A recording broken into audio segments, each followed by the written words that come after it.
वाराणसी में मंगलवार को भदैनी की संकरी गलियों और पत्थर की इमारतों पर सूरज की रोशनी पड़ते ही भोर चुपचाप ढल चुकी थी, लेकिन एक घर में खौफनाक सन्नाटा पसरा हुआ था। यह भेलूपुर के बीचों बीच बसा गुप्ता परिवार का घर था। वहाँ रहने वाली नीतू गुप्ता और उनके 3 बच्चों को हमेशा के लिए खामोश कर दिया गया था। उनके जिस्म मानो लहू से सनकर जम गए थे। हर जिस्म पर एक एक गोली का जख्म नुमायाना था, जो उनकी जिंदगी के आखिरी पलों की खौफनाक कहानी की तरफ इशारा कर रहा था। बस घर का मुखिया राजेंद्र गुप्ता कहीं लापता था। जब घर के 4 लोगों की मौत की खबर फैली तो वाराणसी में अटकलों का दौर शुरू हो गया। राजेंद्र गुप्ता कुख्यात शख्स था। सालों पहले उस पर खानदानी जायदाद को लेकर झगड़े में अपने ही भाई किशन और उसकी पत्नी मंजू का कत्ल करने का आरोप लगा था। उसके हाथ परिवार के खून से रंगे थे और ये बात शहर को याद थी। इसलिए जब गुप्ता परिवार के 4 लोगों का कत्ल हुआ तो फौरन यह अनुमान लगाया गया कि राजेंद्र गुप्ता ने शायद बेकाबू गुस्से में आकर परिवार को मार डाला और फिर भाग निकला। लेकिन मामला इतना सीधा नहीं था। 4 लाशों की बरामदगी के कुछ घंटों बाद पुलिस ने राजेंद्र के मोबाइल लोकेशन को रोहिणिया में 15 किलोमीटर दूर एक निर्माणाधीन इमारत में ट्रैक किया। वहाँ एक खाली आधे अधूरे घर में राजेंद्र गुप्ता का जिस्म पड़ा था, फर्श पर बेजान। उसके सीने में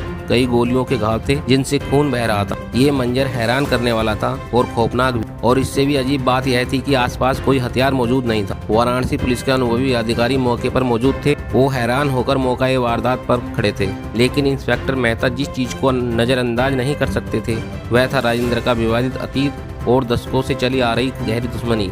क्या यह उसके भाई की हत्या का बदला था या फिर किसी ने शक को दूर करने के लिए राजेंद्र की बदनामी का फायदा उठाया था? शुरुआती तौर पर पुलिस घटना के पीछे की वजह पारिवारिक विवाद और पुरानी रंजिश ही मानकर चल रही, क्योंकि मृतक राजेंद्र गुप्ता ने वर्ष 1997 में ठीक इसी दिन अपने पिता के साथ एक सुरक्षाकर्मी और अन्य व्यक्ति की हत्या की थी। आरोप के मुताबिक राजेंद्र ने अपने भाई कृष्णा और भाभी मंजू को भी सोते वक्त गोली मारी थी। वहीं हत्याकांड के समय घर में मौजूद राजेंद्र की एकमात्र बुजुर्ग मां के मुताबिक उनको इस पूरी वारदात की भनक नहीं लगी, जो एक हैरान कर देने वाली बात है, क्योंकि जिस घर में दर्जन भर राउंड फायरिंग हो और किसी को उसकी आवाज सुनाई न दे, ये थोड़ा मुश्किल लगता है। हालांकि जिस घटना को पुलिस पहले हत्या और खुदकुशी मानकर जांच कर रही थी, वो अब नए सिरे से 5 हत्याओं की पड़ताल में जुट गई है। बता दें कि मंगलवार की सुबह वाराणसी के भेलूपुर थाना क्षेत्र के भदैनी इलाके में स्थित राजेंद्र गुप्ता के मकान में उस समय चीख पुकार की आवाज आने लगी जब वहाँ नौकरानी काम करने के लिए पहुंची। मकान के अलग अलग कमरों में और बाथरूम में घर की मालकिन सहित उनके 3 बच्चों के सब खून से सने पाए गए। 4 को गोली मारी गई थी। घटना के कई घंटे बीतने के बाद भी जब परिवार के मुखिया राजेंद्र गुप्ता का पता नहीं चला तो पुलिस यह मान बैठी कि गुस्सैल और आपराधिक प्रवृत्ति के राजेंद्र गुप्ता ने ही पारिवारिक कलह से तंग आकर अपने परिवार के सभी 4 सदस्यों का खात्मा किया और फिर फरार हो गया, क्योंकि राजेंद्र गुप्ता ने ही वर्ष 1997 में प्रॉपर्टी के लालच में अपने भाई कृष्णा और उसकी पत्नी मंजू की सोते वक्त गोली मारकर हत्या कर दी थी। और इस हत्या के खिलाफ राजेंद्र के पिता लक्ष्मी नारायण ने ही भेलूपुर थाने में मुकदमा दर्ज कराया था। उस वक्त राजेंद्र गुप्ता ने अपने पिता को भी जान से मारने की धमकी दी थी और ऐसा ही कुछ हुआ। भाई की 13वीं के पहले ही पिता लक्ष्मी नारायण को गोली मार दी गई और उनकी सुरक्षा में लगे सुरक्षाकर्मी और एक अन्य व्यक्ति की मौत हो गई थी। इस वारदात के बाद पुलिस ने राजेंद्र और उसके साथी अनिल को गिरफ्तार किया था, लेकिन ठीक से केस की पैरवी न हो पाने की वजह से राजेंद्र जेल से रिहा हो गया था। बाहर आने के बाद उसने पूरी संपत्ति पर अकेले कब्जा कर लिया था। मंगलवार की घटना के बाद पुलिस राजेंद्र गुप्ता की लोकेशन ट्रेस करते हुए शहर के रोहनिया थाने क्षेत्र के अंतर्गत आने वाले रामपुर लठिया पहुंची, जहां राजेंद्र का निर्माणाधीन मकान है, लेकिन वहां राजेंद्र का सब लूलुहान हालत में बिस्तर पर पड़ा मिला। पुलिस अपनी इस थ्योरी पर चलना चाह रही हुई थी कि परिवार के 4 सदस्यों की हत्या करने के बाद राजेंद्र ने 15 किलोमीटर दूर आकर खुदकुशी कर ली, लेकिन परिस्थितियों को देखते हुए ये नहीं हो सका, क्योंकि राजेंद्र का सब बिस्तर पर पड़ा था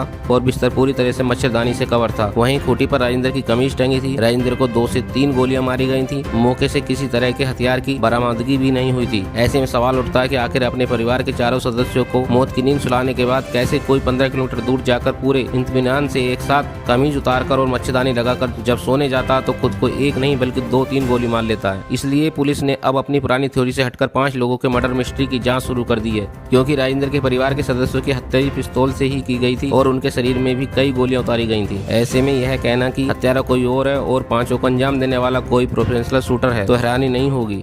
इस बीच जब राजेंद्र गुप्ता के परिजन और रिश्तेदारों से बात की गई तो एक और हैरानी की बात सामने आई। घटना के दौरान राजेंद्र की मां शारदा देवी घर में ही मौजूद थी, लेकिन उन्हें अपनी बहू और 2 पोते और 1 पोती की हत्या की भनक नहीं लगी। देश विदेश की खबरों से जुड़े रहने के लिए हमारे चैनल को लाइक करें, सब्सक्राइब करें और कमेंट्स करें।